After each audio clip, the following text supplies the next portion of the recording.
നമസ്കാരം, എൻ്റെ പേര് ഐശ്വര്യ ക്രിസ്റ്റഫർ. ഹെഡ്ജിന്റെ മാർക്കറ്റ് ടോക്കിലേക്ക് സ്വാഗതം. ബൊറാന വീവ്സ് 13% പ്രീമിയത്തോടെ ലിസ്റ്റ് ചെയ്തു.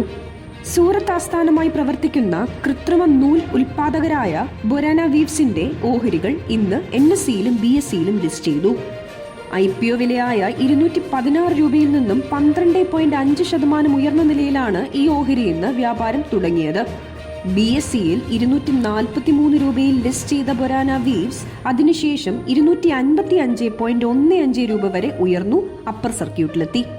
മെയ് 22 വരെ നടന്ന ബൊറാന വീവ്സിന്റെ IPOയ്ക്ക് മികച്ച പ്രതികരണമാണ് നിക്ഷേപകരിൽ നിന്നും ലഭിച്ചത്. 149 മടങ്ങാണ് ഈ IPO സബ്സ്ക്രൈബ് ചെയ്യപ്പെട്ടത്. 145 കോടി രൂപയാണ് ബൊറാന വീവ്സ് IPO വഴി സമാഹരിച്ചത്.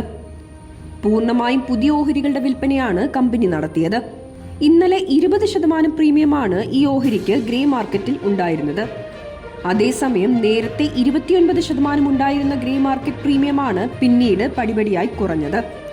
IPO വഴി സമാഹരിക്കുന്ന തുക കമ്പനി സൂറത്തിലെ ഉൽപാദനശേഷി വിപുലീകരിക്കുന്നതിന് ഉപയോഗിക്കും. ബാക്കി തുക പ്രവർത്തന മൂലധന ആവശ്യങ്ങൾക്കും പൊതുവായ കോർപ്പറേറ്റ് ആവശ്യങ്ങൾക്കും മാറ്റിവെക്കും.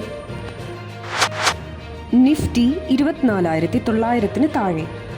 തുടർച്ചയായ 2 ദിവസത്തെ മുന്നേറ്റത്തിന് ശേഷം ഓഹരി വിപണി ഇന്ന് നഷ്ടം രേഖപ്പെടുത്തി. നിഫ്റ്റി 24,900 പോയിന്റിന് താഴെയായാണ് ഇന്ന് ക്ലോസ് ചെയ്തത്. സെൻസെക്സ് 624 പോയിന്റ് ഇടിഞ്ഞ് 81,551ലും നിഫ്റ്റി 175 പോയിന്റ് നഷ്ടത്തോടെ 24,826ലും വ്യാപാരം അവസാനിപ്പിച്ചു. UltraTech Cements, JSW Steel, ITC, Tata Motors, Grasim Industries എന്നിവയാണ് ഇന്ന് കൂടുതൽ നഷ്ടം രേഖപ്പെടുത്തിയ നിഫ്റ്റി ഓഹരികൾ. Jio Financial, IndusInd Bank, Trent, Adani Ports, Sun Pharma എന്നിവയാണ് ഇന്ന് നേട്ടത്തിൽ മുന്നിൽ നിന്ന നിഫ്റ്റി ഓഹരികൾ. Pharma, PSU bank, real estate എന്നിവ ഒഴികെ എല്ലാ മേഖലാ സൂചികകളും ഇന്ന് നഷ്ടം നേരിട്ടു.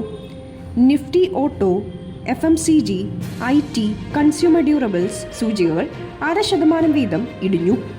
BSE മിഡ് ക്യാപ് സൂചിക 0.18%, BSE സ്മോൾ ക്യാപ് സൂചിക 0.19% നേട്ടത്തോടെ ക്ലോസ് ചെയ്തു.